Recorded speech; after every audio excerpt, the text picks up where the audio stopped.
Hi guys, welcome back to my channel. मेरा नाम है ऋषभ गोयल। मैं आईपीयू का एक स्टूडेंट हूँ और हम अभी डीए कर रहे थे। डीए में हम नेक्स्ट टॉपिक स्टार्ट करेंगे जिसका नाम है single source path and analysis of these problems.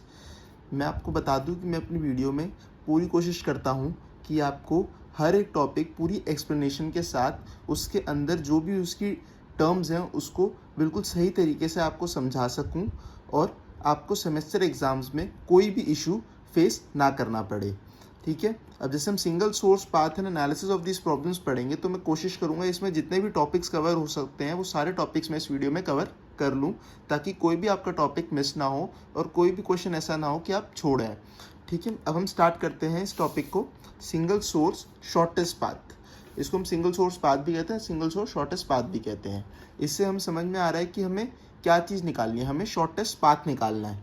अब सिंगल सोर्स के बारे में समझ लेते हैं कि वो क्या कहना चाहता है। इस पूरे की डेफिनेशन है, it is a problem which consist of finding the shortest path between a given vertex v and all other vertices in the graph. इसका मतलब है कि हम किसी एक वर्टेक्स v से सभी दूसरे वर्टिसेस तक एक शॉर्टेस्ट पाथ फाइंड करते हैं कि हमारे को एक वर्टेक्स गिवन है, लेट सपोज a, तो हमें इस a से बाकी सभी वर्टिसेस तक शॉर्टेस्ट पाथ फाइंड करना है। ठीक है, इट इज़ अ प्रॉब्लम, ये एक प्रॉब्लम है, एक मतलब टाइप ऑफ क्वेश्चन है which consist of finding the shortest path between a given vertex v and all other vertices in the graph. ठीक है, अब इस प्रॉब्लम को सॉल्व करने के लिए हमारे पास दो एल्गोरिथम्स होते हैं। एक होता है डायकस्त्राज एल्गोरिथम और दूसरा होता है बेलमैन-फोर्ड एल्गोरिथम। पहले हम इनकी डेफिनेशन को समझते हैं, फिर इनका वर्किंग रूल समझेंगे और कैसे हमें उसे सॉल्व करना है वो भी देखेंगे। सबसे पहले स्टार्ट करते हैं हम डायकस्त्राज एल्गोरिथम से। It is an algorithm to solve single source shortest path problems having non negative edge weight in the graph. ये एक ऐसा एल्गोरिथम है जिससे हम ये शॉर्टेस्ट पाथ वाली प्रॉब्लम्स को सॉल्व कर सकते हैं और ऐसी प्रॉब्लम्स जिसमें हमारा जो एज वेट है वो हमेशा पॉजिटिव होगा, मतलब वो नॉन नेगेटिव होना चाहिए।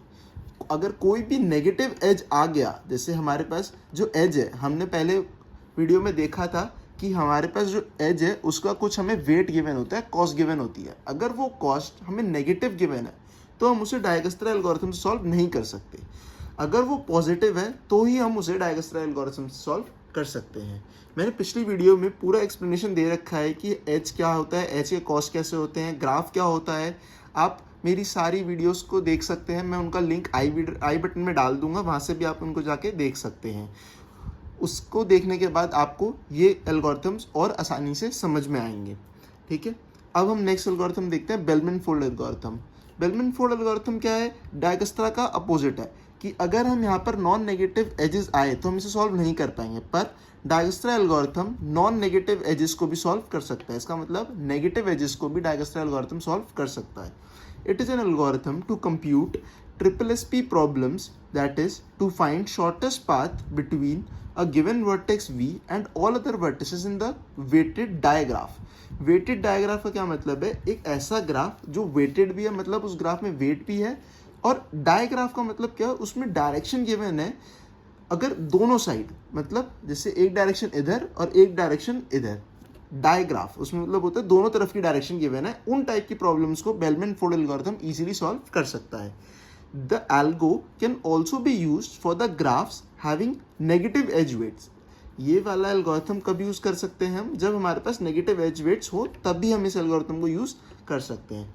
अब इन दोनों के बीच में एक स्मॉल डिफरेंस ये होता है कि बेलमैन-फोर्ड एल्गोरिथम है वो स्लोअर होता है डायकस्ट्रा एल्गोरिथम से, क्योंकि उसमें कॉम्पिटिशन थोड़ी मुश्किल होती है। ठीक है, अब हम इनकी वर्किंग देखते हैं। सबसे पहले हम देखते हैं डायकस्ट्रा की वर्किंग। अब हमारे पास यहाँ पर आके डायकस्ट्रा एल्गोरिथम, उसका हम वर्किंग देखते हैं, हम कह सकते हैं एल्गो देखते हैं। It maintains a set of visited and non visited vertices. एक ऐसा सेट बनाता है जिसमें हमारे पास विजिटेड वर्टिसेस है, नॉन विजिटेड वर्टिसेस है।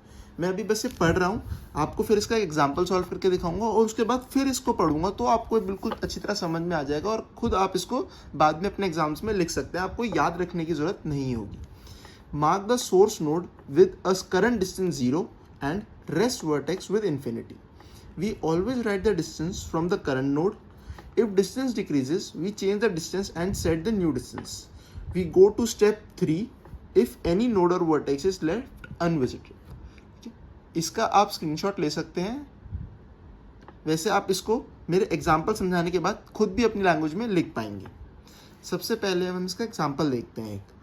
अब इस एग्जाम्पल में हमें शॉर्टेस्ट पाथ फाइंड करना है, single source shortest path find करना है from vertex A.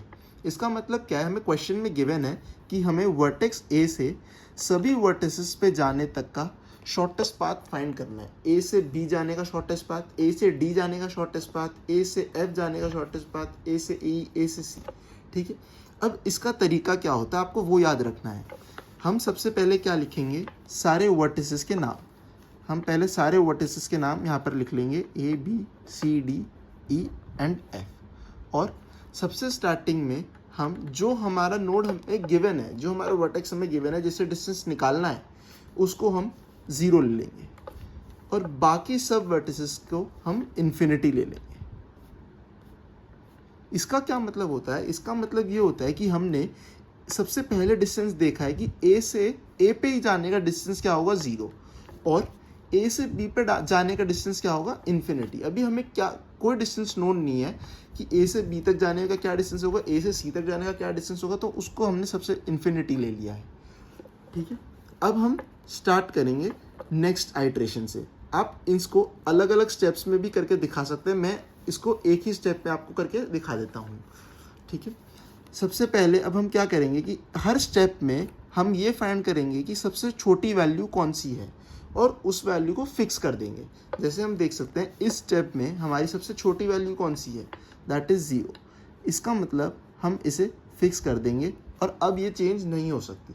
Next step में हम इस वैल्यू को एज इट इज़ नीचे उतार लेंगे और अब हम देखेंगे distance from A to B. A to B distance क्या है, दैट इज़ 1.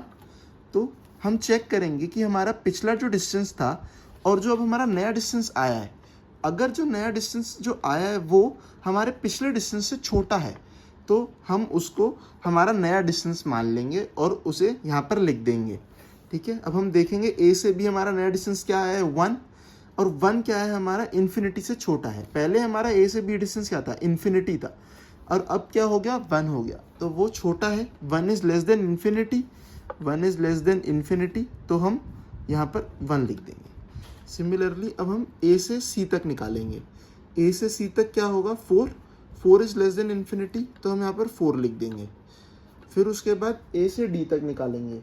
ए से डी तक आएगा 7, तो हम 7 लिख देंगे. फिर उसके बाद आएगा ए से ई.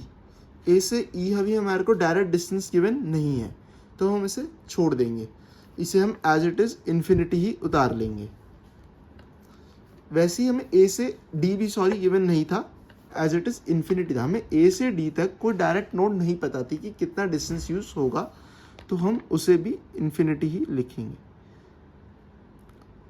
हम इसमें सिर्फ डायरेक्ट वाली नोड्स का ही डिस्टेंस लिख सकते हैं. जैसे ए से बी तक 1 था, ए से सी तक 4 था, 4 इज लेस देन इन्फिनिटी था, तो हमने लिख दिया.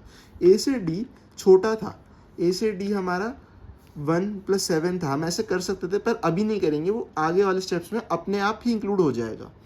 ए से डी तक हमारे पास डायरेक्ट डिस्टेंस नहीं गिवन था तो हम उसे इन्फिनिटी लिखेंगे. सिमिलरली ए टू एफ हमें डायरेक्ट डिस्टेंस नहीं पता तो हम उसे इन्फिनिटी लिखेंगे. अब इस स्टेप में हमें एक और डिस्टेंस को फिक्स करना है.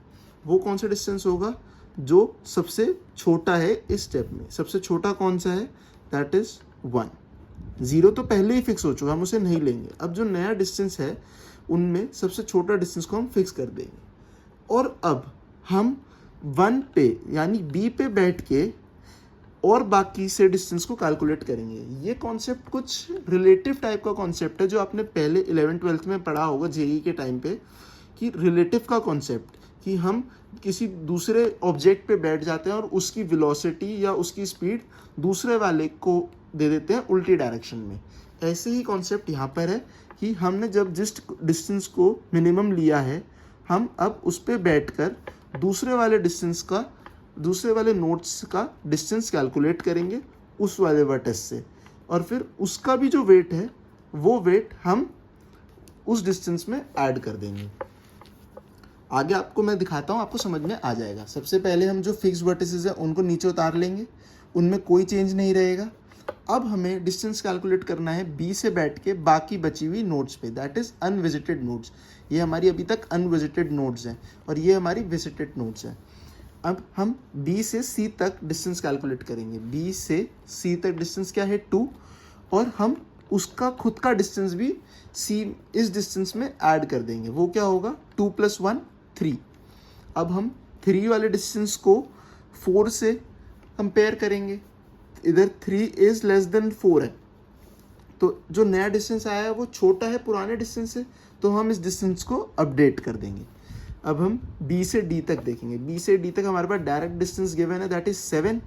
7 + 1 क्या होगा 8। 8 इज लेस देन इन्फिनिटी, तो हम इसे अपडेट कर देंगे।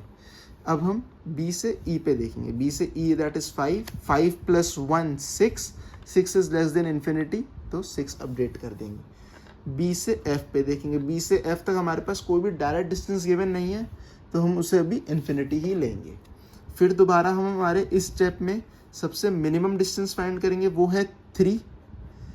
और अब 3 का मतलब हमने इसको फिक्स कर लिया, और फिक्स करने के बाद हम सी पे बैठ के बाकी अनविजिटेड नोड्स का, अनफिक्स्ड नोड्स का डिस्टेंस कैलकुलेट करेंगे सी के रिस्पेक्ट में। ये काफ़ी रिलेटिव वाला ही कॉन्सेप्ट है, आपको इजीली समझ में आ जाएगा। और फिर उसके बाद हम 3 सी से डिस्टेंस कैलकुलेट करेंगे डी तक का। ये तो फिक्स्ड है, अब हम इनको चेंज नहीं कर सकते, ना ही अब हम इनका डिस्टेंस कैलकुलेट करेंगे।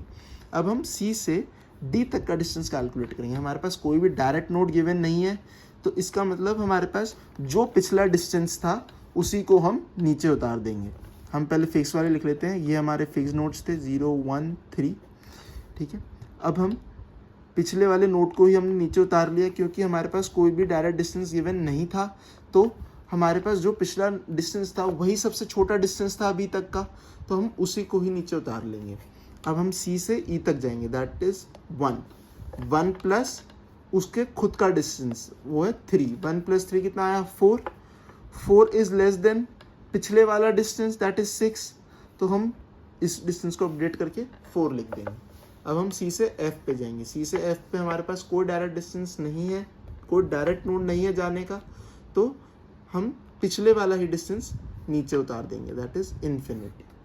फिर से हम नया डिस्टेंस फिक्स करेंगे, नया नोड फिक्स करेंगे, दैट इज, और वो नोड कौन सा होगा जो हमारा सबसे छोटा डिस्टेंस है, वो है 4। अब हम ई वाले नोड पे बैठ जाएंगे और बाकी बचे अनफिक्स्ड नोड्स का डिस्टेंस ई के रिस्पेक्ट में कैलकुलेट करेंगे। सबसे पहले जो भी फिक्स हो चुके हैं उनको नीचे उतार दिया। अब हम ई से डी तक का डिस्टेंस देखेंगे। ई से डी तक का डिस्टेंस क्या है 3। 3 प्लस ई के खुद का डिस्टेंस कितना हुआ 4। 3 + 4 हुआ 7, और 7 क्या है 8 से कम है, तो हम इस डिस्टेंस को अपडेट कर देंगे। ऐसे ही हम 4 से एफ तक देखेंगे, सॉरी ई से एफ तक देखेंगे। ई से एफ तक हमारे पास अब डायरेक्ट डिस्टेंस है, दैट इज 6। 6 + 4 that is 10। हमेशा इस डिस्टेंस को जिसके रिलेटिव देख रहे हैं उसको ऐड करना ज़रूर याद रखें, वो बहुत इंपॉर्टेंट पॉइंट है। अब हम 6 लिया, ई से एफ तक डिस्टेंस क्या है, ई से एफ तक डिस्टेंस क्या है 6, बट हम उसके खुद का डिस्टेंस भी ऐड करेंगे, that is 4 which is equals to 10। और 10 क्या है इन्फिनिटी से छोटा है, तो यहाँ पर अब हम 10 लिख देंगे। अब हमारे पास 2 नोड बची, इन दोनों में से सबसे छोटा डिस्टेंस किसका है डी का, तो हम डी को फिक्स कर देंगे। और अब हम डी पे बैठ के एफ का डिस्टेंस देखेंगे। बाकी बची नोड्स तो फिक्स हो गई, 0 1 3 7 4। अब हम 7 से डी वाली नोड से एफ तक का डिस्टेंस देखेंगे, दैट इज 2। 2 + 7 कितना आया 9, तो वो 9 क्या है 10 से छोटा है, तो हम 9 को इधर ले लेंगे। और अब हमारे पास एक ही नोड बची, तो हम इसको भी फिक्स कर सकते हैं। अब जो हम देखेंगे हमारे पास लास्ट स्टेप में जो डिस्टेंसेस आए, ये है हमारे सिंगल सोर्स शॉर्टेस्ट पाथ। कैसे, मैं आपको दिखाता हूँ कि अगर हमको अब ए से ए पे जाना है, तो हमारे पास क्या शॉर्टेस्ट पाथ है, क्या शॉर्टेस्ट डिस्टेंस है, दैट इज 0। ए से बी पे जाना है, तो क्या शॉर्टेस्ट डिस्टेंस है हमारे पास, दैट इज 1। कितना डिस्टेंस लगेगा हमें, 1 लगेगा। वेट टोटल कितना लगेगा, 1 लगेगा। ए से सी पे जाना है तो कितना टोटल वेट लगेगा, 3 लगेगा। ए से डी पे जाना है तो 7, ए से ई पे जाना है तो 4, ए से एफ पे जाना है तो 9। ये है हमारा सिंगल सोर्स शॉर्टेस्ट पाथ, किसी एक सोर्स से किसी दूसरे किसी भी नोड पे जाने का शॉर्टेस्ट पाथ। सपोज हमें क्वेश्चन ने पूछ लिया कि ए से एफ तक जाने पे हमें कितना डिस्टेंस लगेगा, कितना वेट लगेगा, मिनिमम वेट, और क्या पाथ होगा। तो हम लिखेंगे ए से एफ तक जाने में हमें जो भी मिनिमम पाथ लगेगा उसका वेट होगा 9, लास्ट 9, और उसका पाथ क्या होगा, वो पाथ होगा, उसका पाथ ऐसे होगा जिस डायरेक्शन में हमने हमारे नोड फिक्स करते हुए गए हैं। सबसे पहले हमने नोड क्या फिक्स करा, ए, फिर उसके बाद हमने कौन सा नोड फिक्स करा, बी, उसके बाद हमने कौन सा नोड फिक्स करा, सी, देन ई, उसके बाद हमने फिक्स करा डी, और फिर लास्ट में एफ। हम तब तक पाथ को लिखेंगे जब तक हम उस फिक्स नोड पे नहीं पहुंच जाते जिस तक हमें पाथ का डिस्टेंस फाइंड करना है। अब हम एफ पे पहुंच गए, इसका मतलब हमारे पास ये वाला पाथ होगा जो मिनिमम शॉर्टेस्ट पाथ होगा। आप चेक भी कर सकते हैं, इसको वेरीफाई भी कर सकते हैं। ए से बी पे हम गए, दैट इज डिस्टेंस 1, फिर उसके बाद बी से सी पे गए, डिस्टेंस क्या है 2, सी से ई पे गए, डिस्टेंस है 1, ई से डी पे गए, डिस्टेंस है 3, डी से एफ पे गए, डिस्टेंस है 2। इस डिस्टेंस का सम निकाल लेंगे तो हमारे पास क्या आएगा, 3, 4, 5, 6, 7, 8, 9, वही डिस्टेंस का पाथ आएगा जो पहले था। ठीक है, ये तरीका है हमारे पास मिनिमम शॉर्टेस्ट पाथ फाइंड करने का डायकस्ट्रा एल्गोरिथम से। वैसे हम जैसे मान ले हमें पूछ लिया कि ए से डी तक जाने का क्या शॉर्टेस्ट पाथ होगा। ए से डी तक जाने का हम पाथ लिख सकते हैं। ए से डी तक जाने का पाथ होगा, पहले हम उसका वेट लिख लेते हैं। ए से डी तक जाने का हमने डी पे कौन सा डिस्टेंस फिक्स करा हुआ है, लास्ट 7, तो कॉस्ट तो होगी उसकी 7, और पाथ होगा जिस डायरेक्शन में हमने फिक्स करा है। पहले हमने ए फिक्स करा, फिर बी फिक्स करा, फिर उसके बाद हमने सी फिक्स करा, फिर ई फिक्स करा, एंड देन डी फिक्स करा। अब हम डी पे पहुंच गए तो ये हमारा पाथ होगा डी तक पहुंचने का। This will be the minimum shortest path. Hopefully आपको एग्जाम्पल से समझ आ गया होगा।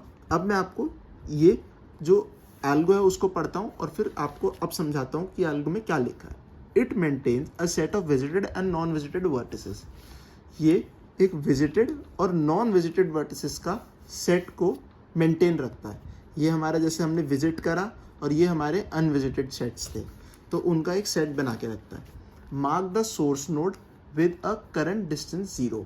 जैसे हमने सोर्स नोड थी जिससे हमने स्टार्ट करा, तो उसका डिस्टेंस हमने पहले मार्क करा 0, and rest vertex with infinity, और बाकी बची वर्टेक्सेस का infinity. We always write the distance from the current node. हम हर बार डिस्टेंस जो लिख रहे होते हैं वो करंट नोड से ही लिख रहे होते हैं। वो कैसे, आप बोलेंगे कि हमने ये क्वेश्चन उठेगा कि हम हर बार किसी नोड पे बैठे हैं और उससे रिलेटिव निकाला है, तो डिस्टेंस तो उसके रिलेटिव हुआ, करंट नोड के रिलेटिव थोड़ी हुआ। बट वो हमेशा करंट नोड के ही रिलेटिव था, क्योंकि हमने जो उस करंट नोड से डिस्टेंस था हमने उसे भी ऐड करा है बाद में, तो इसका मतलब वो हमेशा ही करंट नोड से डिस्टेंस था। जैसे हमने यहाँ पर बी पे बैठ के बाकी बच्चों का डिस्टेंस निकाला है, बाकी वर्टिसेस का डिस्टेंस निकाला है, तब जैसे हमने बी से सी का डिस्टेंस निकाला तो हमने क्या आया था, वो 2 आया था, पर हमने उसमें 1 भी ऐड करा था, पिछला 1 भी ऐड करा था, तो वो करंट नोड से ही एंड में डिस्टेंस हो गया। इसका मतलब वो इनडायरेक्टली बी से डिस्टेंस नहीं था, वो ए से ही डिस्टेंस था। वो सिर्फ रिलेटिव निकालने का एक तरीका था, वो एक तरीका था ताकि आप आसानी से उस क्वेश्चन को सॉल्व कर पाए। अगर समझना चाहते हैं तो समझने में यही है कि वो डायरेक्टली ए से ही डिस्टेंस था।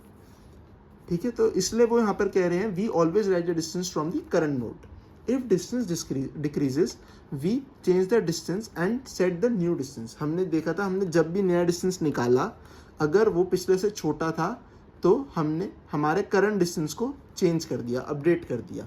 We go to step 3 if any node और वर्टेक्स इज लेफ्ट अनविजिटेड। हम हर बार डिस्टेंस फाइंड करते रहेंगे जब तक हमारी सारी नोड विजिटेड नहीं हो जाती, फिक्स नहीं हो जाती। ठीक है, ये था एल्गो। होपफुली आपको समझ आ गया होगा। मैं एक और एग्जांपल ले लेता हूँ डाइकस्टर एल्गोरिथम का, ताकि आपको डाइकस्टर एल्गोरिथम बिल्कुल क्लियर हो जाए और आप इस पर कोई भी क्वेश्चन एग्जाम में मिस ना करें। अभी हमारा दूसरा एग्जाम्पल है, ये थोड़ा ट्रिकी एग्जाम्पल है, पर इसको देखने के बाद आप डाइकस्टर एल्गोरिथम बिल्कुल ढंग से समझ जाएंगे और आप कोई भी क्वेश्चंस गलत नहीं करके आएंगे। सबसे पहले हमें जो भी वर्टिसेस गिवन हैं उनको लिख लेना है, ए बी। हमें जैसे स्टार्टिंग नोड ए गिवन है कि ए से हमें बाकी सभी नोड्स तक का सबसे शॉर्टेस्ट डिस्टेंस निकालना है, तो हमें जो भी नोड गिवन है, जो भी हमारे को करंट नोड लेनी है, उसका डिस्टेंस हम 0 लेंगे और बाकी से डिस्टेंस इन्फिनिटी। अब हम जो भी सबसे मिनिमम डिस्टेंस होगा, सबसे मिनिमम कॉस्ट होगी, उस वाले स्टेप में उसको हम फिक्स कर देंगे। अब वो चेंज नहीं हो सकती और हमें उसके रिलेटिव बाकी औरों का डिस्टेंस फाइंड करना है। अब हम ए से बी तक का डिस्टेंस फाइंड करेंगे और डिस्टेंस सिर्फ डायरेक्ट ही होना चाहिए। अगर इनडायरेक्ट होगा तो जो भी पिछली वैल्यू होगी हम उसे ही नीचे लिख देंगे। ए से बी तक की वैल्यू क्या है 4, 4 + 0 4 ही रहेगा और 4 इज़ लेस देन इन्फिनिटी, तो हम यहाँ पर 4 लिख देंगे। फिर उसके बाद हम ए से सी तक का डिस्टेंस निकालेंगे, वो डायरेक्ट डिस्टेंस नहीं है तो इसको हम इन्फिनिटी लिख देंगे। ए से डी हमारे पास डायरेक्ट गिवन है, that is 5 + 0 5 and 5 is less than infinity, so 5। A से ई हम देख सकते हैं, ए से ई डायरेक्ट है और कोई डायरेक्ट हमारे पास बचा नहीं है, तो सिर्फ ए से ई तक का डिस्टेंस हम लिख देंगे 2 इज़ लेस देन इन्फिनिटी, तो यहाँ पर आ जाएगा 2, बाकी बचों में इन्फिनिटी, क्योंकि वो उनकी कोई भी वैल्यू डायरेक्ट नहीं है और जो हमने फिक्स करी थी उसको हम नीचे उतार लेंगे। अब हमें नया नोड फिक्स करना है। वो कैसे फिक्स करेंगे? जो भी उस स्टेप में सबसे मिनिमम कॉस्ट है उसको फिक्स करके। सबसे मिनिमम कौन सी है? जो हम फिक्स कर चुके हैं हम उसको नहीं लेंगे, बाकी बच्चों में से हमें सबसे मिनिमम फाइंड करनी है। सबसे मिनिमम कौन सी है? वो है 2। अब हम 2 को फिक्स कर देंगे और अब हम ई पे बैठ के बाकी बच्चों का डिस्टेंस फाइंड करेंगे और उनमें ई का जो डिस्टेंस है वो भी ऐड कर देंगे। तो अब देखेंगे अगर हम इसमें ई का भी डिस्टेंस ऐड कर देंगे तो वो इनडायरेक्टली ए से ही डिस्टेंस हो जाएगा। ठीक है, अब हम इसको फाइंड करेंगे ई से। हम ग्राफ में ही देख लेते हैं, ई से जो भी डायरेक्ट डिस्टेंस है सिर्फ उनका फाइंड करके बाकियों में जो भी ऊपर का डिस्टेंस है उनको वापस नीचे लिख देंगे। ई से डायरेक्ट किस पे जा रहे हैं? हम ए पे जा पा रहे हैं। ए पे कैसे जाएंगे? 2 डिस्टेंस है, 2 + 2 4, बट वो क्या है, सॉरी ए तो फिक्स है, हम उसको देखेंगे ही नहीं। अब हम जो फिक्स है उसको सबसे पहले उतार लेंगे ताकि हमारी नोट्स कम हो जाए। ई के बाद हम जाएंगे एफ पे। एफ पे कितना डिस्टेंस लग रहा है? 3 + 2 5 इज़ लेस देन इन्फिनिटी, तो हम 5 को नीचे लिख लेंगे। उसके बाद हम जाएंगे ई से जी पे। उसका डिस्टेंस क्या है? 6 + 2 is 8 is less than infinity, तो हम यहाँ पर 8 लिख देंगे। बाकी में हम जो डिस्टेंस ऊपर था वही नीचे लिख देंगे। अब हम इसमें सबसे मिनिमम वैल्यू उठाएंगे। सबसे मिनिमम वैल्यू हमारे पास 2 की आ रही है, एक डी की आ रही है और एक एफ की आ रही है, तो हम इसमें से कोई सी भी चूज़ कर सकेंगे। बट हमारे पास सबसे मिनिमम कौन सी है? बी। ये मैं केस बता रहा था अगर आपको, जब हमारे पास सेम डिस्टेंस गिवन हो। अगर हमारे पास सेम आ जाए तो हम कोई सी भी वैल्यू को पिक कर सकते हैं। अब हमारे पास सबसे कम वैल्यू कौन सी आएगी? वो है 4 की। अब हमने 4 को फिक्स कर लिया, हमने इसका मतलब बी नोड को फिक्स कर दिया और हम बी से रिलेटिव बाकी बच्चों की वैल्यूज़ को या फिर डिस्टेंस को निकालेंगे। सबसे पहले हम फिक्स को लिख लेते हैं। इसका मतलब अब हमें इन नोड्स पे दोबारा जाने की ज़रूरत नहीं है, ये उन नोड्स का सबसे मिनिमम डिस्टेंस आ चुका है। अब बी से हम जो भी डायरेक्ट नोड्स हैं उनको देख लेते हैं। बी से सी वो है 5 + 4 9 इज़ लेस देन इन्फिनिटी, तो हम 9 यहाँ पर लिख देंगे। उसके बाद हम बी से डायरेक्ट किस पे जा पा रहे हैं हम, और बी से डायरेक्ट किसी पे भी नहीं जा पा रहे हैं, तो इसका मतलब उनका डिस्टेंस वही होगा जो हमने पहले लिख रखा था, 5 8 इन्फिनिटी। अब हम यहाँ पर देखते हैं वही केस आ गया जब हमारे पास 2 का डिस्टेंस सेम है, तो हम कोई सा भी एक फिक्स कर सकते हैं। सपोज हमने डी फिक्स कर लिया, ठीक है। अब हम डी पे बैठ जाएंगे और डी से सी एफ जी एच का रिलेटिव डिस्टेंस फाइंड करेंगे।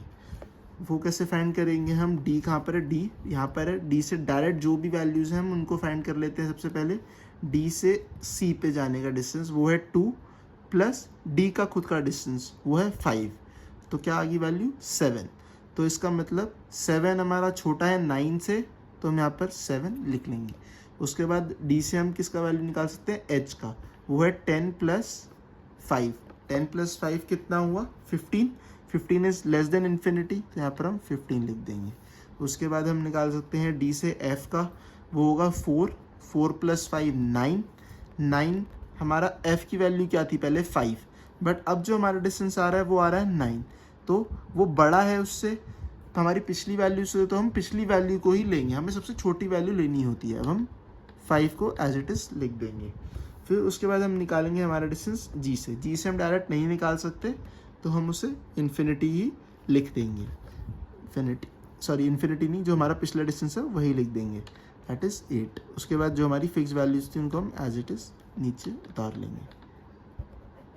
अब हम फिर से नई फिक्स वैल्यू ढूंढेंगे, फिक्स नोड ढूंढेंगे जिसको हम फिक्स कर सके, वो होगा हमारा एफ नोड। एफ नोड पे अब हम एफ नोड के रिलेटिव बाकी का डिस्टेंस निकालना स्टार्ट करते हैं। एफ से हम जी का डिस्टेंस निकाल सकते हैं 5। 5 प्लस एफ का खुद का distance that is 5 which is 10, but 10 is greater than 8। 10 क्या है, बड़ा है पिछली वैल्यू से, तो हम 10 को नहीं लेंगे, हम पिछली वैल्यू को ही एज इट इज नीचे लिख लेंगे। जो फिक्स है हम उनको भी लिख लेते हैं, 5 2 5 4 एंड 0। अब हम f से h तक का डिस्टेंस निकालेंगे, हम डायरेक्ट नहीं जा सकते तो हम पिछली वैल्यू लिख देंगे। उसके बाद हम f से निकालेंगे c का डिस्टेंस। f से c का डिस्टेंस हम देख सकते हैं, निकाल सकते हैं, नहीं वो भी नहीं निकाल सकते हम, डायरेक्ट डिस्टेंस नहीं गिवन, तो वो भी पिछले वाला ही आ जाएगा। अब हमें नया नोड फिक्स करना है, वो कौन सा होगा, c होगा, क्योंकि उसका सबसे कम डिस्टेंस है। अब हम c के रिलेटिव बाकी का डिस्टेंस निकाल लेंगे, 0 4 5 2 5। c से g तक का डिस्टेंस हम क्या फाइंड कर सकते हैं, नहीं हम नहीं फाइंड कर सकते, तो पिछले वाला ही हम एज इट इज नीचे लिख देंगे। फिर उसके बाद c से h तक का, हाँ वो हम फाइंड कर सकते हैं, दैट इज 1, और 1 प्लस c का खुद का डिस्टेंस 7, वो आ गया 8। 8 इज लेस देन 15, तो अब हम यहाँ पर 8 लिख देंगे, और यहाँ पर 7 पहले से फिक्स था। अब 8 और 8 हमारे पास 2 आ गए, तो अब हम किसी एक को फिक्स कर लेंगे। सपोज हमने g को फिक्स कर लिया। g को फिक्स करने के बाद जो हमारी फिक्स वैल्यूज थी उनको तो हमने एज इट इज नीचे लिख दिया।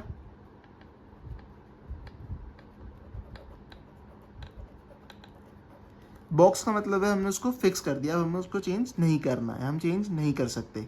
अब g से हम h तक की वैल्यू ढूंढेंगे। g से h तक दैट इज 2 + 8 10, वो बड़ा है पिछली वैल्यू 8 से, तो हम 8 को ही एज इट इज़ नीचे उतार देंगे। अब हमारे पास लास्ट स्टेप में हम सिर्फ h को ही फिक्स कर सकते हैं। अब हमने एंड में h को फिक्स कर लिया।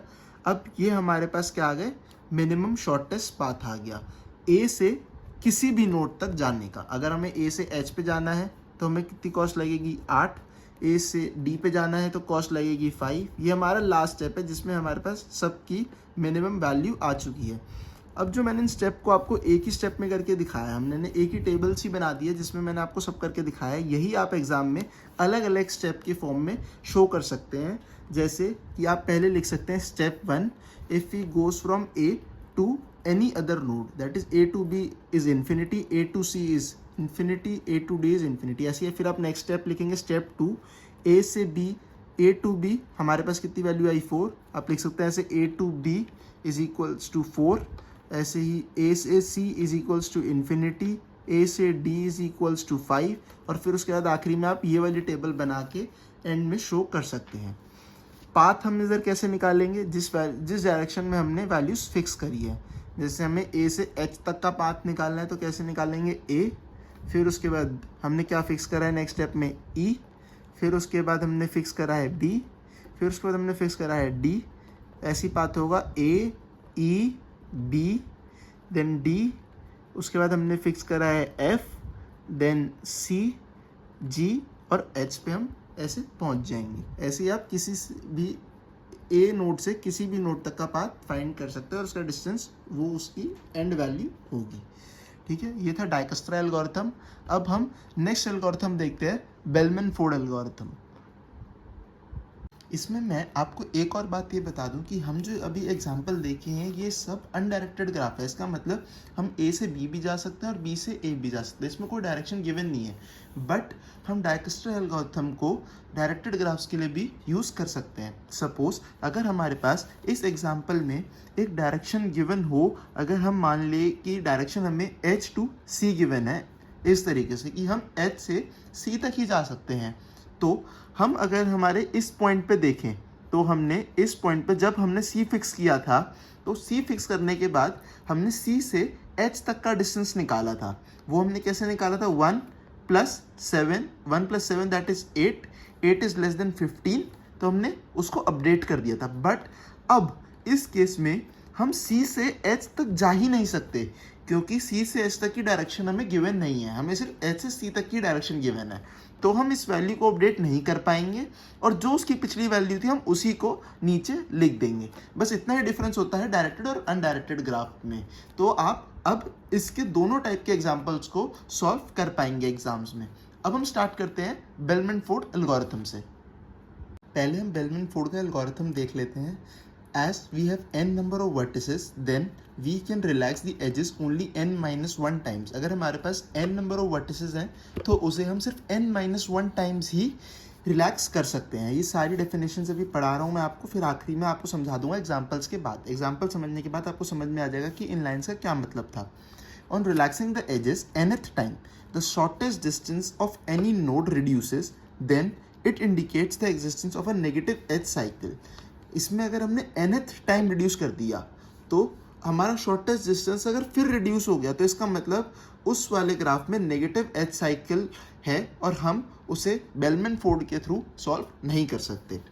सबसे पहले मैं आपको एग्जांपल दिखा देता हूँ और दिखा देता हूँ इसको हम कैसे सॉल्व करते हैं, फिर आपको बेलमैन-फोर्ड एल्गोरिथम ढंग से समझ में आ जाएगा।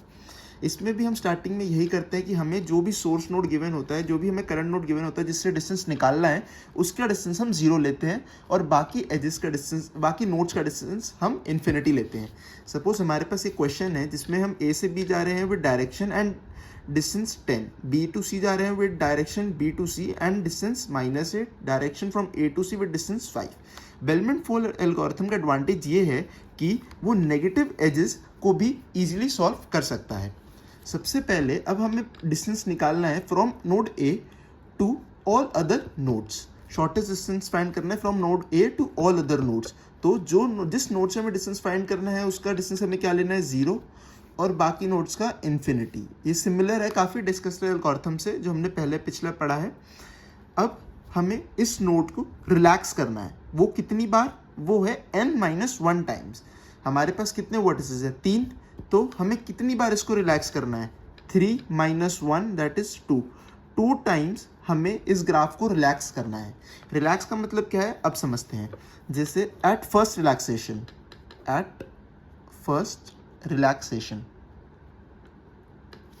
रिलैक्सेशन का मतलब है कि हर नोड से दूसरे नोड तक का हर स्टेप पे डिस्टेंस।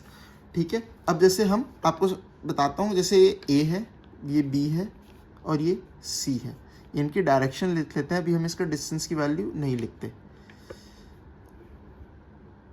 ये अभी हमारे सबकी डायरेक्शंस हैं। अब फर्स्ट रिलैक्सेशन पे हमें इसका डिस्टेंस निकालना है from A to B. A to B इसका डिस्टेंस क्या होगा? वो होगा 0 प्लस ये डिस्टेंस 10, 0 प्लस 10 दैट इज 10। और अब फिर हम इसे b के डिस्टेंस से कवर करेंगे। वो क्या था? पहले इन्फिनिटी था और जो हम नया डिस्टेंस आया वो है 10, तो हम इस इन्फिनिटी को अपडेट कर देंगे किससे? 10 से, क्योंकि जो नया डिस्टेंस आया है वो छोटा है हमारे पिछले डिस्टेंस से, दैट इज इन्फिनिटी। तो हम इसे अपडेट करके क्या लिख देंगे यहाँ पर? 10। ये थोड़ा बहुत सिमिलर है डिस्कस्ड एल्गोरिथम से, उसकी वर्किंग काफ़ी हद तक यहाँ पर सिमिलर है, बस इसमें कॉन्सेप्ट ऑफ रिलैक्सेशन है। जैसे उधर रिलेटिवनेस का कॉन्सेप्ट लग रहा था, इधर रिलैक्सेशन का कॉन्सेप्ट लग रहा है। ऐसे ही अब हम B से C तक का डिस्टेंस देखेंगे। B से C का तक डिस्टेंस क्या हो जाएगा? इन्फिनिटी -8। इन्फिनिटी -8 की वैल्यू क्या होगी? वो अभी भी इन्फिनिटी ही होगी और पहले क्या था? C का डिस्टेंस इन्फिनिटी, वो इक्वल है, तो हम C का डिस्टेंस चेंज नहीं करेंगे। बट अब हम A टू C देखेंगे। A टू C हम देखेंगे डिस्टेंस क्या है? 0 + 5 दैट इज 5 और 5 क्या है? लेस देन इन्फिनिटी है, तो इसका मतलब डिस्टेंस अपडेट हो गया, क्या हो जाएगा, 5 हो जाएगा। ये था, हमने हर नोड से दूसरे नोड तक का डिस्टेंस देख लिया एक बार, ये था फर्स्ट रिलैक्सेशन। अब हम इसे सेकेंड टाइम रिलैक्स करेंगे। हमें कितनी बार करना है, 2 बार करना है। अब इसको हम सेकेंड टाइम रिलैक्स करेंगे, एट सेकेंड रिलैक्सेशन। अब हम दोबारा हर नोड से दूसरे नोड तक का डिस्टेंस देखेंगे। जैसे अब हम ए से बी तक का डिस्टेंस देखते हैं। पहले हम दोबारा ग्राफ बना लेंगे, ए बी सी।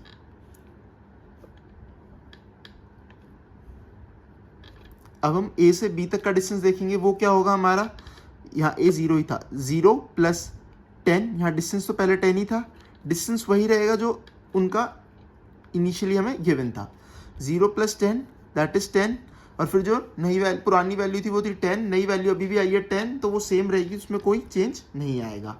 अब हमारे पास यहाँ पर था 10 और डिस्टेंस था -8। अब हम इसे अपडेट करेंगे 10 + -8, तो क्या आएगा, 2। 10 - 8 वो आएगा 2। अब जो 2 है वो लेस देन है पिछले वाले डिस्टेंस से, दैट इज 5। तो हमारा जो न्यू डिस्टेंस आया है 2, वो छोटा है 5 से, तो हम उसे अपडेट कर देंगे। तो सी में हम 5 की जगह यहाँ पर 2 लिख देंगे। जो हमारे यहाँ डिस्टेंसेस थे वो इनिशियली जो थे वही रहेंगे।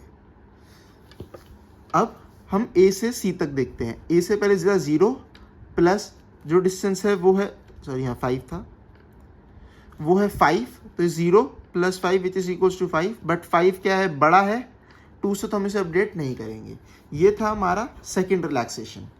अब हमें बस यहीं पर रुक जाना है और हमें बता देना है कि ये हमारे डिस्टेंसेस हैं, बट इन्हें हमें शॉर्टेस्ट डिस्टेंस बताने से पहले हमें एक बार nth टाइम पे और इसको रिलैक्स करके चेक करना है। जैसे हमारे पास हमने n-1 टाइम रिलैक्स कर लिया, तो हमें हमारा शॉर्टेस्ट डिस्टेंस मिल गया, बट हमें एक बार nth टाइम पे और रिलैक्स करके देखना है। जैसे अगर हम इसको एक टाइम और रिलैक्स करें at third relaxation, that is nth relaxation, nth relaxation, n क्या है यहाँ पर, नंबर ऑफ वर्टिसेस। अब हमने इसको थर्ड टाइम रिलैक्स करा, तो हमने इसके डिस्टेंस लिखे a b c। ये हमारे इनिशियली डिस्टेंसेस है जो हमें गिवन है, वो तो एज इट इज ही रहेंगे, बस जो शॉर्टेस्ट डिस्टेंस है वो यहाँ पर चेंज होता रहेगा, 10 - 8 एंड 5। अब एक और टाइम रिलैक्स करने के बाद हम चेक करेंगे 0 + 10 कितना आया, 10, नया डिस्टेंस था 10, पिछला डिस्टेंस भी था 10, वो सेम रहेगा, तो यहाँ पर एज इट इज आएगा। फिर उसके बाद हम करेंगे 10 - 8 2 और 2 सेम था, तो 2 एज इट इज ही रहेगा। सिमिलरली यहाँ पर 0 + 5 5 था, वो बड़ा होगा 2 से, तो कोई चेंज नहीं आएगा। अब हम देख सकते हैं हमारे nth टाइम रिलैक्सेशन पे भी हमारे शॉर्टेस्ट डिस्टेंसेस में कोई भी चेंज नहीं आया। इसका मतलब ये ग्राफ कोई भी नेगेटिव एज साइकिल नहीं कंक्लूड कर रहा है, कोई भी नेगेटिव एज साइकिल नहीं कंटेन कर रहा है, that is therefore it does not contain any negative edge cycle and, मैं SSS लिख देता हूँ, that is shortest path. Shortest path हमारा क्या आ रहा है, फ्रॉम ए से तो हमारा डिस्टेंस है 0, A to B क्या डिस्टेंस आ रहा है हमारा 10, और सिमिलरली A to C क्या डिस्टेंस आ रहा है हमारा 2। ये तो हमारा डिस्टेंस है net, shortest distance from node A to node C, but इसका पाथ क्या होगा, इसका पाथ होगा A to B to C, A to B to C। आप देख सकते हैं हमारा टू डिस्टेंस कौन से पाथ से आया था, पहले B to C से, और ये जो इसका 10 डिस्टेंस है वो कहाँ से आया था, A to B से, तो ये हमारा पाथ होगा। सिमिलरली A to B तो हमारा डायरेक्ट पाथ है, और A पे हमारा डिस्टेंस था 0। ये है हमारा किसी भी एक पॉइंट से बाकी अदर पॉइंट्स तक शॉर्टेस्ट डिस्टेंस। मैं आपको एक और एग्जांपल लेके समझाता हूँ, उसको आपको और क्लैरिटी आएगी। आप इसका स्क्रीनशॉट ले सकते हैं। अब हम इस एग्जांपल से स्टार्ट करते हैं। इस एग्जांपल में आपको सारे केसेस क्लियर हो जाएंगे ढंग से। सबसे पहले हमें चेक करना है हमारे पास कितने नंबर ऑफ वर्टिसेस हैं। हमारे पास इधर कितने नंबर ऑफ वर्टिसेस हैं? 3 4 5 6 नंबर ऑफ वर्टिसेस हैं। तो इसका मतलब हमें कितने नंबर ऑफ आइटरेशंस या फिर कितने नंबर ऑफ रिलैक्सेशंस परफॉर्म करने पड़ेंगे? That is n-1, that is 6 - 1 which is 5 iterations और रिलैक्सेशंस कह सकते हैं हम इसे, रिलैक्सेशंस टू बी परफॉर्म। सबसे पहले हमें क्या करना है, जिस नोड से बाकी अदर नोड्स का शॉर्टेस्ट डिस्टेंस निकालना है उसे हम 0 लेंगे और बची नोड्स को हम इन्फिनिटी लेंगे। ये हमारा शॉर्टेस्ट डिस्टेंस है। ये जो हमें जो यहाँ पर डिस्टेंस दिया हुआ है वो है हर एज का डिस्टेंस या फिर हर एज का cost. From D to C that is -2, from D to F is -1। ये हमारा क्या है? ये शॉर्टेस्ट डिस्टेंस है फ्रॉम नोड A। अभी हम सबको इन्फिनिटी लेंगे। ये हमारा कोई भी रिलैक्सेशन नहीं है, इसको हम कोई भी आइट्रेशन काउंट नहीं करेंगे, सब सिर्फ हमारा इनिशियल स्टेप है। अब सबसे पहले जो हम फर्स्ट आइट्रेशन करेंगे, फर्स्ट आइट्रेशन, फर्स्ट स्टेप लिख रहा हूँ मैं पर बस फर्स्ट। सबसे पहले तो हमें ग्राफ को दोबारा बना लेना है, A B C, यहाँ बना लेते हैं। अब हम फर्स्ट रिलैक्सेशन देखते हैं। मैंने सारे ग्राफ्स बना लिए हैं, हर स्टेप आपको अब यहाँ पर समझाऊंगा कि कैसे हमें लिखना है। जैसे हमारे पास अब 0 से इन्फिनिटी पहले इनिशियल डिस्टेंस था फ्रॉम A, तो इसको हम 0 लिखेंगे एज इट इज, क्योंकि हमें यहीं से मूव करना है। अब हम फर्स्ट आइट्रेशन में या फिर फर्स्ट रिलैक्सेशन में सबसे पहले हर पॉइंट से दूसरे पॉइंट तक का डिस्टेंस लिख लेंगे। फ्रॉम A to B हमारे पास क्या डिस्टेंस आएगा? 0 + 6 दैट इज 6, और 6 इज लेस देन पिछले वाला डिस्टेंस दैट इज इन्फिनिटी, तो हम उसके डिस्टेंस को अपडेट कर देंगे और यहाँ पर लिख देंगे 6। ऐसे ही अब हम B से C पे जाएंगे, सॉरी C से B पे जाएंगे क्योंकि डायरेक्शन C to B है। तो पिछले ग्राफ में हम देखेंगे C to B क्या डिस्टेंस होगा हमारा? Infinity -2 that is equals to infinity, यहाँ पर मैं लिख लेता हूँ infinity -2 which is infinity only. और न्यू डिस्टेंस इन्फिनिटी है, पुराना डिस्टेंस भी इन्फिनिटी था, तो कोई चेंज नहीं आएगा। पर हम यहाँ पर चेंज कर चुके हैं तो हम इसको लीव कर देंगे। उसके बाद हम जाएंगे A to C। A to C जाने पे हम देखेंगे हमारे पास क्या आएगा? 0 + 4, 0 + 4 विच इज इक्वल्स टू 4। हमारा पिछला डिस्टेंस क्या था? इन्फिनिटी था, तो और जो नया डिस्टेंस आया वो 4 है, वो छोटा है तो हम उसे अपडेट कर देंगे और यहाँ 4 लिख देंगे। अब हम जाएंगे A to D। A to D जाने में हम देखेंगे हमारे पास न्यू डिस्टेंस क्या आएगा? 0 + 5, 0 + 5 विच इज 5। न्यू डिस्टेंस हमारे पास 5 है, पिछला डिस्टेंस हमारे पास इन्फिनिटी था, तो हम इस डिस्टेंस को अपडेट करके 5 कर देंगे। अब हम जाएंगे D to C। D to C जाने में हम देखेंगे हमारे पास पहले डिस्टेंस क्या था? इन्फिनिटी था। हम पिछले डिस्टेंस से ही सब कुछ कैलकुलेट करेंगे। हमारे पास पिछला डिस्टेंस था इन्फिनिटी, और जो बीच का डिस्टेंस था D to C वो था -2, ये अभी भी इन्फिनिटी ही आएगा और इन्फिनिटी आएगा। और जो नया डिस्टेंस हमारे पास यहाँ पर अपडेट हो चुका है वो 4 है, या फिर हम यहाँ से भी देख सकते हैं इन्फिनिटी है, तो हम उसे कोई चेंज नहीं कर सकते क्योंकि वो जो वैल्यू है या तो सेम है या बड़ी है, तो हम उसमें कोई चेंज नहीं लाएंगे। अगर छोटी हुई वैल्यू किसी भी केस में अगर हम दूसरी तरफ जा रहे हैं और अगर वहाँ पर जो वैल्यू है वो छोटी है या तो इससे या इससे, ये दोनों से छोटी होनी चाहिए। अगर वो दोनों से छोटी है तो ही हम उसको अपडेट करेंगे, नहीं तो हम पिछली वैल्यू को ही लिख देंगे। अब हम जाएंगे D to F।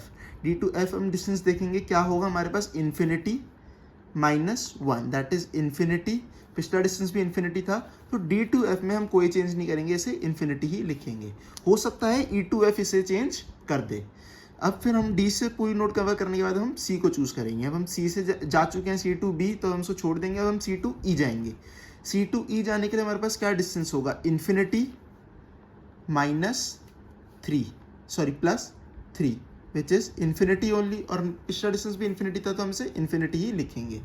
हम जो नए स्टेप में कर रहे हैं वो हमें पिछले डिस्टेंस से ही लेना है। जैसे हम यहाँ पर 4 लिख रहे हैं तो हम यहाँ 4 + 3 नहीं करेंगे, जो हमारा पिछला डिस्टेंस था इन्फिनिटी हम उसे से ही कैलकुलेट करेंगे, क्योंकि हम फर्स्ट आइट्रेशन कर रहे हैं, मतलब इधर से इस स्टेप पे जा रहे हैं हम, तो ये डिस्टेंस हमारा जो है वो इस स्टेप पे आया है, हम इसे यूज़ नहीं कर सकते, हमें डिस्टेंसेस अभी इसी के यूज़ करना है। सिमिलरली अगर हम इस स्टेप से स्टेप पे जाएंगे तो हमें डिस्टेंसेस इधर के यूज़ करके यहाँ के डिस्टेंसेस निकालने होंगे।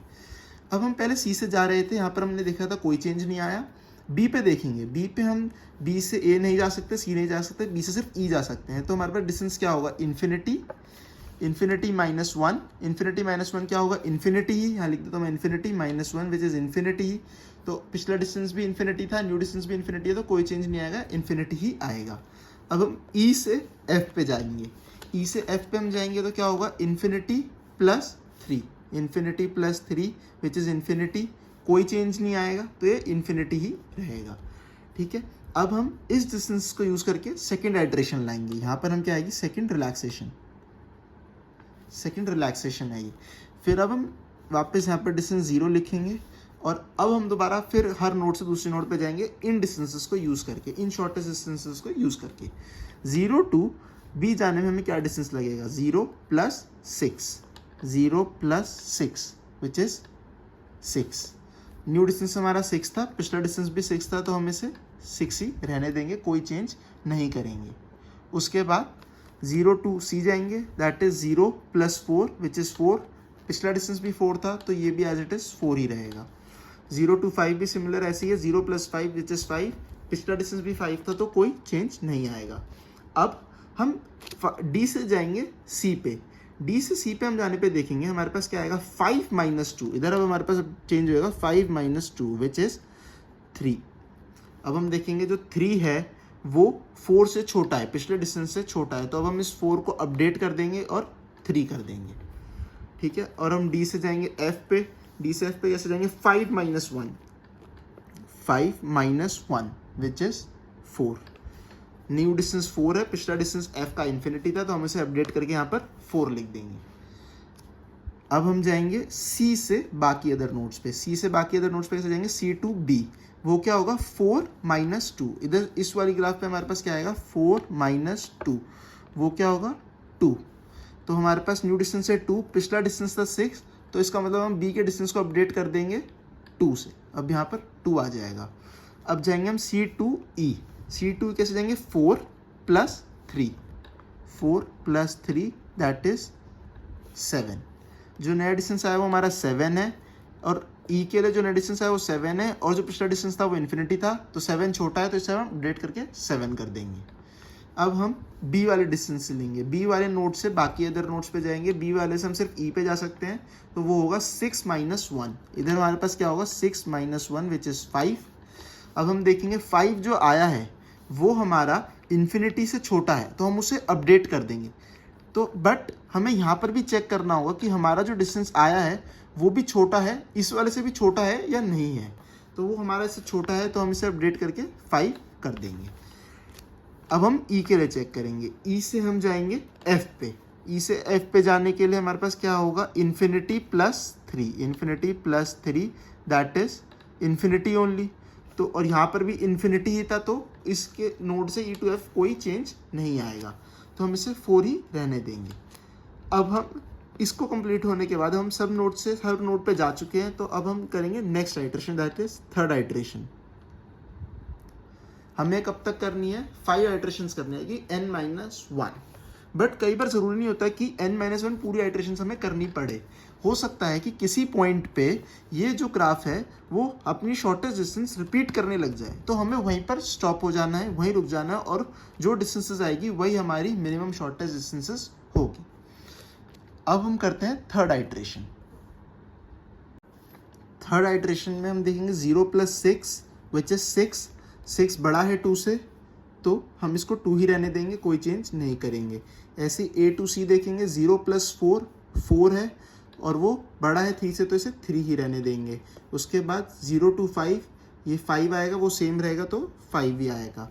अब हम B से देखेंगे, B to -1 that is 2 - 1 which is 1, और 1 छोटा है 5 से, तो उसको अपडेट करके 1 कर देंगे। ऐसे ही C पे देखेंगे, C to B जाएंगे, वो होगा 3 - 2, 3 - 2 क्या होगा, 1 होगा, और 1 छोटा है 2 से, तो हम इसे अपडेट करके 1 कर देंगे। अब इस 2 को हम अपडेट करके 1 कर देंगे। ऐसे ही C to E जाएंगे, 3 + 3 दैट इज 6 बड़ा है 5 से, तो कोई चेंज नहीं आएगा। उसके बाद हम D पे जाएंगे, D से हम देखेंगे -2 है और 5 है, 5 - 2 3 है, और वो 3 एज इट इज़ ही रहेगा, कोई चेंज नहीं होगा। अब हम D से F पे जाएंगे, D से F के लिए 5 - 1 4 एज इट इज़ है, तो इस पर कोई चेंज नहीं होगा, यहाँ पर 4 होगा। अब हम E नोड को चूज़ करेंगे, E नोड से हम जाएंगे F पे, दैट इज़ 5 प्लस 3, इधर आएगा 5 प्लस 3 विच इज 7, 7 बड़ा है तो इसलिए यहाँ पर कोई चेंज नहीं आएगा। अब हम नेक्स्ट आइट्रेशन देखेंगे विच इज फोर्थ आइट्रेशन में हम देखेंगे रिलैक्सेशन में 0 प्लस 5, 5 है यहाँ कोई चेंज नहीं है तो यहाँ 5 ही आएगा।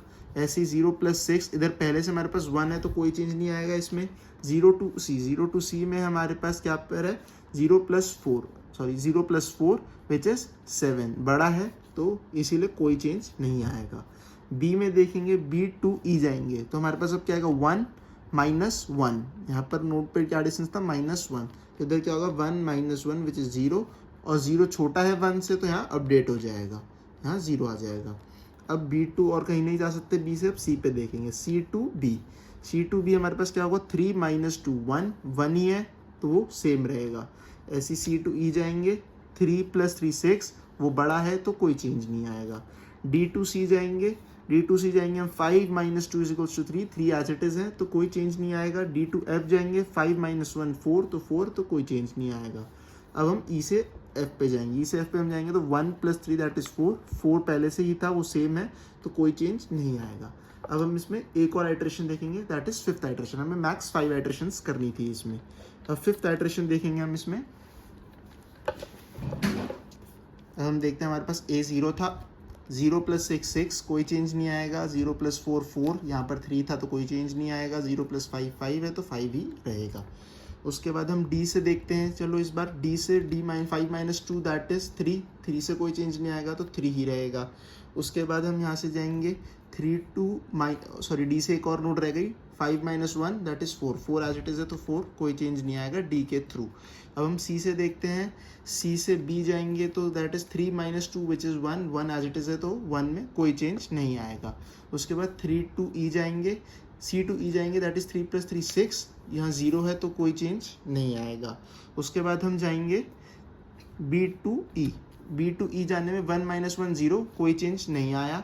उसके बाद हम E नोड चूज करेंगे, E से हम सिर्फ एक जगह जा सकते हैं F। अब इधर हम देखेंगे यहाँ पर हमारे पास 0 और यहाँ 3 है तो इधर हमारे पास क्या आएगा 0 प्लस 3 दैट इज 3, और जो नया वैल्यू आई है 3 वो छोटा है 4 से, पिछली वैल्यू से, तो हम इसे अपडेट कर देंगे, 4 को चेंज करके 3 कर देंगे। अब जो हमारे पास ये आया है वो हमारा मिनिमम शॉर्टेस्ट पाथ आया है from node A to any other node. But इसको चेक करने से पहले, इसको कंक्लूड करने से पहले हम इसको एन टाइम एक और बार चेक करेंगे। दैट इज 5th टाइम तो हम कर चुके हैं, एन टाइम 6th टाइम और करेंगे। 6th टाइम मैं आपको यहीं करके दिखा देता हूँ। दैट इज 0 प्लस 1, यहाँ पर क्या था 0 प्लस 6 कोई चेंज नहीं आएगा। इधर 4 था तो 0 प्लस 4, यहाँ पर 3 है तो कोई चेंज नहीं आएगा। ऐसे 0 प्लस 5, यहाँ 5 ही है तो एज इट इज़ रहेगा। उसके बाद हम यहाँ पर देखेंगे इनका डिस्टेंस -2 3 -1 3 एंड -1। 5 - 2 3 कोई चेंज नहीं आएगा। 5 - 1 4 तो 4 बड़ा होगा पिछले डिस्टेंस 3 से तो कोई चेंज नहीं आएगा। ऐसे ही C 3 + 3 6 कोई चेंज नहीं आएगा क्योंकि 0 छोटा है। उसके बाद 3 - 2 इज़ 1 कोई चेंज नहीं आएगा, 1 एज इट इज़ है। D to E 1 - 1 इज 0 कोई चेंज नहीं आएगा। ऐसे ही E to F 0 + 3 3 बड़ा है और 3 सेम है तो कोई चेंज नहीं आएगा। तो मतलब हमारे पास 5th to 6th आइट्रेशन जाने पे, रिलैक्सेशन करने पे कोई चेंज नहीं आ रहा। इसका मतलब इस ग्राफ में कोई भी नेगेटिव एज साइकिल नहीं है। तो हम इसमें कंक्लूड कर सकते हैं therefore there is no negative edge cycle and the SSP distances are, distance हमारे ये जो हमारे आखिरी में आए हैं वो होंगे। A से हमारा डिस्टेंस होगा 0, A से B तक का डिस्टेंस होगा हमारा 1, A से ये सारे जो डिस्टेंसेस हैं वो फ्रॉम A है क्योंकि हम नोड A को ही हमारा बेस नोड ले रहे थे जिससे हम सब कुछ स्टार्ट कर रहे थे। ऐसे ही C, D, E और F का डिस्टेंस आ जाएगा। C का डिस्टेंस है हमारा 3, D का है 5, E का है 0 एंड F का है 3। ये हमारे क्या है minimum distances from node A। और इनका पाथ अगर हमसे पूछे तो हम B का लिख सकते हैं from A to B। C का हम लिख सकते हैं, कैसे होएगा, हमारा डिस्टेंस आया है 3 तो वो कहाँ से अपडेट होता हुआ है, वो D से अपडेट हुआ है और D कहाँ से कनेक्टेड है A से, तो पाथ होगा हमारा A to D to C। A to D to C. ऐसे डी का डिस्टेंस तो डायरेक्ट है ए टू डी। ई हमारा 0 आ रहा है, वो 0 हमारा कहाँ से आया है, बी से। बी का 1 कहाँ से आया है, वो आया है हमारा सी से। सी का 3 कहाँ से आया है, वो आया है हमारा डी से। तो हम इसका पाथ लिखेंगे A to D to C to B and then E. आप चेक कर सकते हैं ए टू डी क्या डिस्टेंस है 5, 5 प्लस -2, इधर मैं आपको दिखाता हूँ 5, फिर डी टू सी गए -2, सी टू बी गए हम फिर -2, बी टू ई गए हमारे पास फिर -1। तो ये क्या हो गया, 0 हो गया, जो कि हमारा डिस्टेंस है फ्रॉम ए टू ई। ऐसे ही हम एफ का हमारे पास डिस्टेंस 3 गिवन है, तो हम देखेंगे 3 हमारे पास कहाँ से आया है। 3 हमारे पास आया था ई से, 3 हमारे पास ई से आया था। तो उसके बाद हम मतलब हमारे पास जो लास्ट नोड होगी वो ई होगी, ई टू एफ। ई हमारे पास कहाँ से आया था, 0, ई का 0 आया था बी से। बी हमारे पास आया था सी से, और सी हमारे पास आया था डी से। ऐसे ही स्टार्टिंग नोड थी A to D to C to B to E and F. Then हम आखिरी में एफ तक पहुंच जाएंगे। ये होगा हमारा path from A to F. Hopefully आपको अब बेलमैन फोर्ड एल्गोरिथम ढंग से समझ में आ गया होगा। मैं आपको एक और एग्जांपल लेके समझाता हूँ ताकि आपको बिल्कुल क्लियर हो जाए। इसमें एक और केस बनता है कि जब हमारे पास नेगेटिव एज साइकिल होती है। मैं उसका भी एक एग्जांपल लेके आपको समझा देता हूँ और ये वाला टॉपिक हमारा फिर पूरा कंप्लीट हो जाएगा। मेरी वीडियो ज़रूर लंबी बनती हैं, बट मैं खुद एक कॉलेज स्टूडेंट हूँ, तो मैं समझता हूँ कि हमारे ब्रेक्स काफ़ी बड़े हो जाते हैं, तो हम वो टॉपिक्स मिस कर जाते हैं। इसलिए मैं सब कुछ एक ही वीडियो में बना के कोशिश करता हूँ कि उसको एक ही वीडियो में आपको ढंग से समझा सकूँ, ताकि आप वन सिटिंग में ही उसको ढंग से देख पाएँ और समझ पाएँ। अब हम देखते हैं इसका एक और एग्जाम्पल। नेगेटिव एज साइकिल समझाने के लिए मैं काफ़ी इजी एग्जांपल ले रहा हूँ। इस एग्जांपल से आप ढंग से समझ जाएंगे कि नेगेटिव एज साइकिल होती क्या है और जब वो आ जाए तो हमें क्या करना होता है। इधर ए से हम स्टार्ट करेंगे from A to B to C and C to B again. इधर ए हमारा करंट नोड है जिससे हम स्टार्ट करेंगे, और हमें बाकी अदर नोड से क्या लेना होता है, इन्फिनिटी लेना होता है। हमारे पास 3 वर्टिसेस हैं, इसका मतलब हमें आइटरेशन कितनी बार परफॉर्म करनी है, 2 बार परफॉर्म करनी है। तो हम सबसे पहले फर्स्ट रिलैक्सेशन करते हैं। फर्स्ट रिलैक्सेशन हमारे नोड्स बना लेंगे ए बी सी, डिस्टेंस था 0। इधर हम कैलकुलेट करेंगे 0 प्लस 10। 0 प्लस 10 क्या आएगा, 10। 10 हमारा छोटा है इन्फिनिटी से, तो हम इसे अपडेट कर देंगे और यहाँ 10 लिख देंगे। उसके बाद हम जाएंगे B to C. B to C हम देखेंगे infinity plus 20। Infinity plus 20 infinity ही होता है, तो उसमें कोई चेंज नहीं आएगा क्योंकि यहाँ पर भी इन्फिनिटी ही है, तो सी में कोई चेंज नहीं आएगा। अब हम सी टू बी वापस जाएंगे। सी टू बी हम देखेंगे तो इन्फिनिटी -30, ये भी इन्फिनिटी ही होता है और बी का डिस्टेंस भी क्या है, इन्फिनिटी है, तो उसमें कोई चेंज नहीं आएगा। अब हम सेकेंड आइटरेशन परफॉर्म करते हैं, सेकेंड रिलैक्सेशन परफॉर्म करते हैं। इधर मैं डिस्टेंस लिख लेता हूँ 10, 20 -30, सेकेंड रिलैक्सेशन। आप इसी तरह एग्जाम में परफॉर्म कर सकते हैं, आपको उसमें पूरे नंबर मिलेंगे। बी सी, सेकेंड रिलैक्सेशन में हम देख सकते हैं 0 प्लस 10 10 ही है, और यहाँ पर भी 10 है, तो कोई चेंज नहीं आएगा, इसको हम 10 एज इट इज लिख सकते हैं। उसके बाद हम बी टू सी जाएंगे तो हमारे पास 10 प्लस 20 विच इज़ 30। यहाँ पर मैं लिख देता हूँ 10 प्लस 20 इज़ 30। अब ये 30 है, तो 30 हमारा इन्फिनिटी से छोटा है, इन्फिनिटी से छोटा है, तो हम सी की वैल्यू अपडेट करके यहाँ पर 30 लिख सकते हैं। उसके बाद हम सी टू बी जाएंगे। C to B infinity -30, that is infinity. Infinity बड़ा है 10 से, तो कोई चेंज नहीं आएगा। -30, इनका ओरिजिनल डिस्टेंस था 20 एंड 10। अब हमने 2 आइटरेशन परफॉर्म कर दी। अब हम सोचेंगे कि ये हमारा जो मिनिमम डिस्टेंस है वो आ गया, बट नहीं, ये हमारा मिनिमम डिस्टेंस नहीं है। मैंने आपको पहले भी बताया था, हमें हर बार एक बार nth टाइम पे भी इसको रिलैक्स करके चेक करना होता है। इसको अगर हम nth टाइम यानी थर्ड टाइम और रिलैक्स करें, third relaxation A B C, 10 20 -30, third time और रिलैक्स करके अगर हम इसको देखें 0 प्लस 10 10, कोई चेंज नहीं होगा। यहाँ पर हम बी टू सी जाएंगे, 10 प्लस यहाँ पर डिस्टेंस है 20, 10 प्लस 20 30, और यहाँ पर 30 है, तो कोई चेंज नहीं आएगा। बट अब हम सी टू बी जाएंगे विच इज़ 30 -30, तो वहाँ पर आएगा 0। और 0 क्या है, 10 से छोटा है, तो हम यहाँ पर कहेंगे कि हमको अपडेट करना होगा, 10 को हटा के यहाँ 0 करना होगा। C2 हम B गए तो हमारे पास क्या डिस्टेंस आया, 30 माइनस 30 विच इज़ 0, और जो हमारा पिछला 10 था वो बड़ा है और 0 छोटा है न्यू डिस्टेंस, तो हम उसे अपडेट कर देंगे। अब हमने यहाँ देखा कि हमने nth टाइम पे जब अपडेट करा, nth टाइम पे रिलैक्स करा, तो हमारी एक वैल्यू अपडेट हो गई, मतलब एक वैल्यू चेंज हो गई। अगर हमें एक बात याद रखनी होती है, अगर nth टाइम रिलैक्सेशन पे हमारी कोई भी नोड का डिस्टेंस चेंज हो रहा हो, या फिर 1 का या फिर 2 का, कितनी भी नोड्स का डिस्टेंस चेंज हो रहा हो, तो इसका मतलब उस ग्राफ में नेगेटिव एज साइकिल है, और नेगेटिव एज साइकिल आने पे बेलमैन फोर्ड एल्गोरिथम फेल हो जाता है, वो मिनिमम शॉर्टेस्ट डिस्टेंस नहीं बता पाता।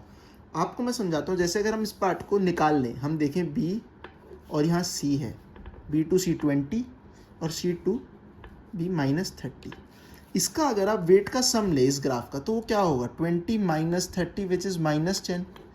इसका मतलब यहाँ पर अगर आप जब भी आइट्रेशन परफॉर्म करोगे तो हर बार जो वेट है वो गिरता ही रहेगा, हर बार जो डिस्टेंस है वो कम होता रहेगा 10 से, क्योंकि इसका नेट वेट ही माइनस 10 है।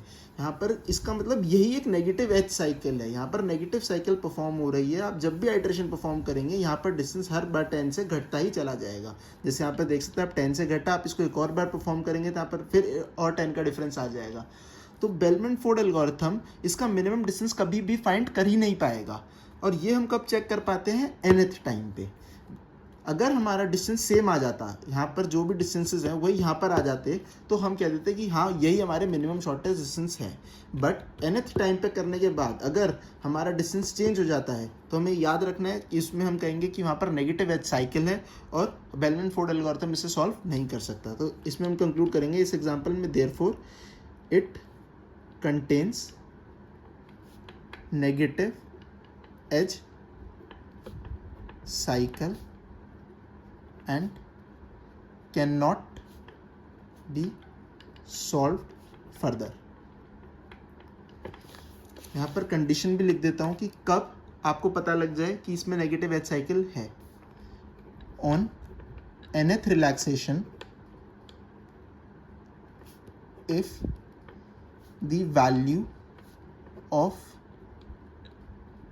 minimum distance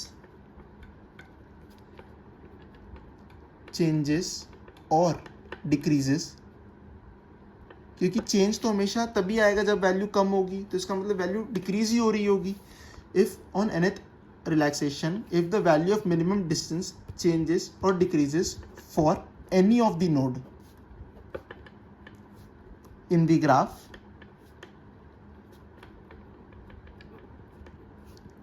so it indicates that it contains negative edge cycle। इसमें हम आखिरी में कंक्लूड कर देंगे कि इस ग्राफ में नेगेटिव एज साइकिल है और इसमें मिनिमम डिस्टेंस कैलकुलेट नहीं कर सकते। तो यही था बस इस टॉपिक में, ये टॉपिक पूरा कवर हो चुका है with Bellman Ford algorithm and Dijkstra algorithm. ये था हमारा मिनिमम शॉर्टेस्ट पाथ के सारे example, single source shortest path के एल्गोरिथम्स और उनका एनालिसिस।